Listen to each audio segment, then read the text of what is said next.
Thanks, Trevor. Morning, everyone. My name is Matthew Hay, and I am a natural capital consultant with the land agency Bidwells. And I'm just going to talk to you briefly this morning about a Riverwoods project that I have been supporting the Perth and Kinross Countryside Trust on, and how this relates to NPF4. So I'm aware I've only got 10 minutes, but I'm going to try in that time and give you a little bit of context and background to the Riverwoods initiative before looking at the specific project that we're trying to deliver in Highland Perthshire, and then explaining how this links to NPF4 and to securing positive effects for biodiversity.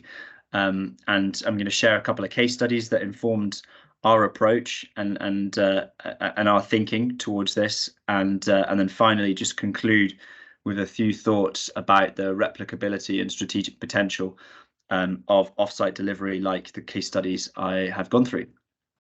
So starting off then, what is Riverwoods? Well, really it's just a partnership initiative. It's being led by the Scottish Wildlife Trust, but it at its core, I suppose, is this idea of nature networks that we've heard a bit about from other speakers this morning.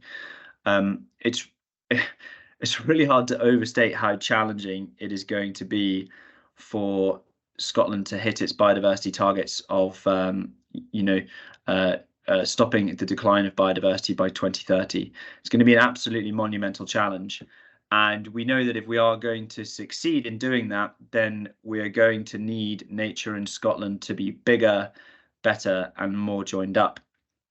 And so the idea of Riverwoods is to use the ready-made network of habitats that our rivers, burns, and watercourses provide right across the country, and to focus on restoring them, and in doing so, creating nature-rich habitat corridors that not only link together large areas where nature is being conserved, but also improve access to nature for people.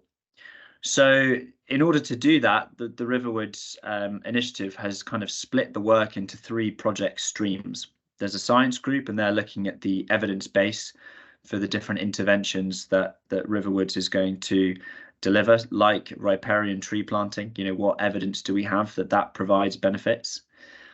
There's also a finance group who are thinking very hard about how we fund these interventions, potentially recommending tweaks to different public funding grant systems, and also looking at how the private sector can get involved. And finally, there's a delivery group who are thinking about the practicalities and logistics of actually doing these interventions on the ground. So those are the three main work streams, and then slightly off to one side are two investment readiness pioneer projects, of which the Armand Headwaters is one. And that's really what I'm going to be talking to you all about today. So the Armand Headwaters Riverwoods is, as I said, one of the two investment readiness pioneer projects.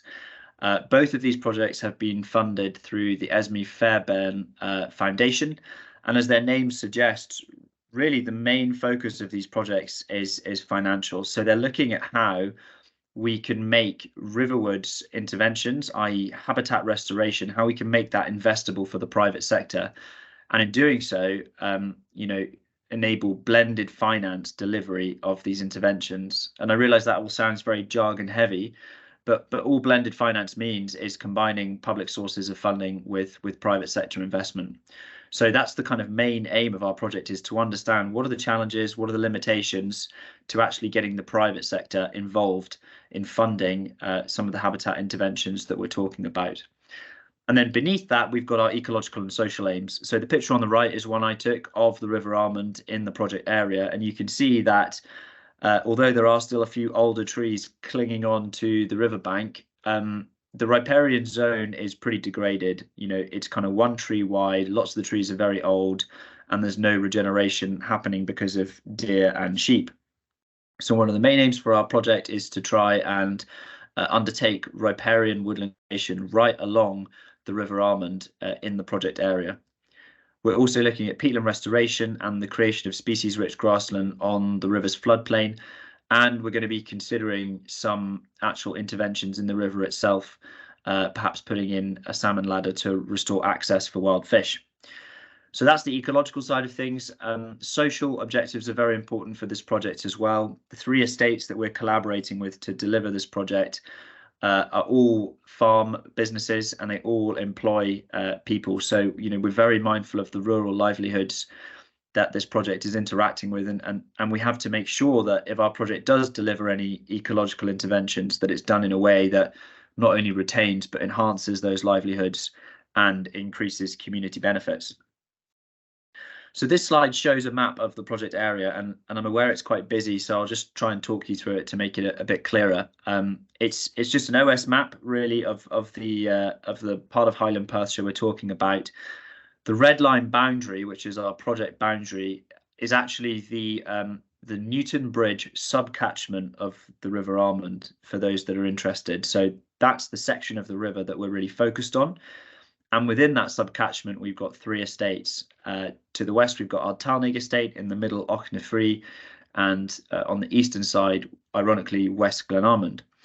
And I'd say, in my experience, these are 3 fairly typical Highland estates in that, their operations are a mixture of farming, primarily livestock farming with sheep, and they also all manage grouse moors on the higher ground.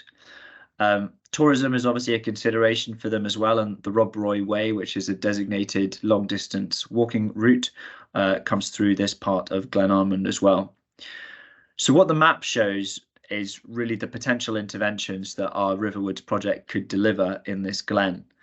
And the main one, which is actually quite hard to see on this slide, is that riparian tree planting that I mentioned. So either side of the River Almond, we've just got a very thin green strip where we would be looking to create riparian woodland. And it's it's interesting, all the talk about nature networks that we've heard this morning. One of the things that really excites me about this project is the nature network potential. So if we can get riparian woodlands to run up Glenalmond and over the watershed down to Loch Tay, then we're potentially going to be able to connect woodland habitats between Strathern and Loch Tay through this Riverwoods project, which I think would be a huge benefit for the ecology of the region. And the trees along the river are also incredibly important for the conservation of wild salmonids like Atlantic salmon. It won't have been lost on anyone that we've just had a very warm and dry spell of weather, and that's increasingly happening due to climate change, and it's a disaster for wild fish because without shade, these upper catchments, the rivers get very warm, and if the temperatures get above 20 degrees in the rivers, then salmon and trout struggle. And if the temperature gets above about 25 degrees, then these fish start to die. So it's imperative that we try and get this riparian woodland back to shade these watercourses in the summer, keep those water temperatures lower, and in doing so, provide a healthy and conducive environment for these wild fish. So those are some of the interventions we're looking to deliver, and where this all relates to NPF4 is in how we finance those interventions. If you're not familiar with how the Scottish Forest Grant Scheme works, then one of the key constraints for us is that the minimum width of any woodland creation is 15 meters. And for this project, for these landowners, taking 15 meters of land either side of the River Almond is not possible in many places, because that really eats into their in-by ground, into their best agricultural land, and would be a massive blow for their businesses. So a lot of the woodland creation we're doing is, at widths that are not eligible for Scottish Forestry grant funding, and as a result, we're having to look to the private sector to help us finance this. And so what we're doing really is taking a biodiversity enhancement approach, and we're talking to companies and organisations that have an internal voluntary biodiversity enhancement target. So this is all happening outside of the planning system. They have an internal target to secure positive effects for biodiversity. And as a result, they're going to end up, hopefully, contributing towards the cost of putting these riparian woodlands in, and towards the cost of managing those habitats in the long term.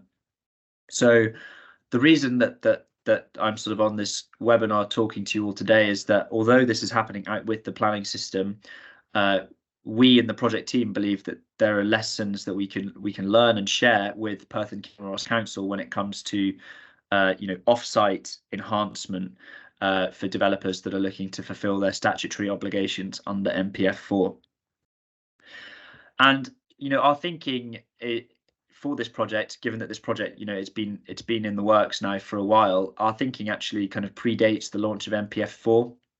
And so we had to draw inspiration from what's happening south of the border in England, where the company I work for, Bidwells, has been involved with lots of biodiversity enhancement projects. So I just thought I'd talk through one case study, which really was the kind of template that we're going to be trying to use in the Glenarmon project. And this happened on a farm in Cambridgeshire called Lower Valley Farm. So the site in question is actually a 140-hectare field that was previously under intense arable use. So it was growing wheat. The field is 5 miles southeast of Cambridge city centre, and the landowner approached the local planning authority and said, this field isn't great for farming. I'd like to turn it over to biodiversity enhancement and generate biodiversity units that I can sell to developers. So the LPA agreed, and the contractual side of this, the legally binding side of it, was a Section 106 agreement between the landowner and the LPA. And Section 106, I'm sure you all know better than me, is kind of analogous to our Section 75 in Scotland. So that's the legal side of things. And then Bidwells, we got in and we used the Deframetric, which is what they're using in England, to actually baseline the site, to baseline it when it was still an arable field. And then we worked with ecologists to understand the different habitats that we could create and enhance on the site. And once we'd come up with a plan that we thought was really good for the ecology of the site, we then put that plan through the Deframetric to work out how much biodiversity enhancement we were going to deliver. And in total, this site's going to deliver a net gain of 1,000 or just over 1,000 biodiversity units. In terms of how the project was financed, the landowner actually had the capital to undertake the initial habitat creation, and they're going to recoup that investment by selling these biodiversity units to developers, and that's already started. So they've already sold quite a few biodiversity units to developers who were looking to fulfill their statutory obligations, secure positive effects for biodiversity, but had to do so at least partially off-site. They weren't able to do it entirely on-site. So they followed the mitigation hierarchy, did as much as they could on-site, but that wasn't enough for them to secure the necessary enhancements. So they've come to this landowner and purchased these units to make sure that they're fulfilling their duties. In terms of the habitat creation that we undertook, so the previously arable field has now been restored to a mixture of species-rich grassland with native scrub and woodland habitats also planted. The agreement runs for 30 years. So even though the grassland habitats have already been created, there's now an obligation on the landowner to actually manage these habitats for at least 30 years to fulfill their obligations there. And in terms of why the LPA was keen on this project, it's because it's really strategically significant. The field sits next to an existing SSSI and was already in a concept map that had been drawn up highlighting where Cambridgeshire nature networks would ideally be placed. So ecologically and for local communities, this site was really strategically compelling for the LPA, and I think that's probably partly why they were happy to sign into a Section 106 agreement with this landowner. So based on the learnings from that project, we've sort of taken a similar approach in the Glenarmon Riverwoods setting. So, the site, as I've mentioned, is these 3 highland estates. They're about 10 miles north of Crieff. In terms of contractual or how we're going to contract on this, because it's out with the planning system, we're probably, it hasn't been done yet, but we're looking to use a conservation covenant, which would be secured through a third-party responsible body. Now, a responsible body can be a public entity, a private entity, or a charity. And in this case, we're probably going to use an environmental NGO, and it could well be the Perth and Kinross Countryside Trust who act as that responsible body. The metric we use to baseline the site is the SSE metric, which is an adapted version of the Deframetric. And that's told us how many, or basically, what the biodiversity is like at the moment and how it's going to be enhanced when we put in these riverwoods. And then, like the Lower Valley Farm case study, the finance is going to be, it's going to come from selling this enhancement to these buyers so they can fulfill their internal corporate biodiversity targets. It's quite exciting though, because potentially we're talking about over 10 kilometres of riverwood creation in Glenarmond, and I think that's going to have a material impact not only on species like Atlantic salmon, but also I think it'll be really nice for locals and visitors who visit that glen and who walk down the Rob Roy Way to see that restored riparian habitat. Strategically, it's very significant. Riparian habitats are a priority habitat within the Tayside Local Biodiversity Action Plan, and the River Armond is part of the River Tay Special Area of Conservation. And as I've mentioned, this habitat enhancement is really targeting Atlantic salmon, which is also a key species in the local biodiversity action plan. So I do think it has real strategic importance. And as I said, there's also that nature networks element of potentially linking to woodland habitats in Loch Tay. Early stages, really, I'm sharing this case study at very early stages in the project. We're still doing the baselining. We have yet to formalise the contractual agreements with the landowners, and we've yet to actually transact with the buyers. But this is our thinking, and this is the approach we're taking. And we're really looking forward to collaborating with Perth and Kinross Council on this to see if we can sort of co-learn, co-design approaches to offsite enhancement of biodiversity within the local authority area. Finally, just a few concluding thoughts from me. I fully understand the importance of the mitigation hierarchy, and that needs to be adhered to. But judging by what's happening in England, the reality is there will be instances where offsite enhancement is required. And that actually is a huge opportunity for us in terms of hitting our nature and biodiversity targets. But the way to make the most of that opportunity is to get ahead of it and to think strategically now about spatial planning and where we want these offsite generation areas to be, how we can link those into nature networks and existing biodiversity action plans. A word on metrics, as you'll note from the case studies, we used metrics in both of those projects. We found that incredibly useful just because it gives you a clear and unambiguous figure that everyone can agree on. None of these metrics are perfect. Everyone recognizes that, but it allows you to talk the same language. And when it comes to selling these benefits to private buyers, it's been hugely useful to be able to quantify them. So I have found the metrics useful, but I also recognize that they can constrain the biodiversity outcomes because they can be quite reductive and quite simplistic in their approach. And then final thought from me just is on the sort of capacity of planners within the councils and the scope for partnership working here, and how the private sector and in particular NGOs might be able to help with some of the heavy lifting, particularly for offsite enhancement for biodiversity that's going to be required under NPF4. So apologies if I've gone slightly over time there. Thank you very much for inviting me to speak to you all today. I hope it was interesting and useful. Happy to take any questions, but also if you'd like to reach out to me, my email's there, matthew.hay@bidwells.co.uk, and would be delighted to engage with anyone on this.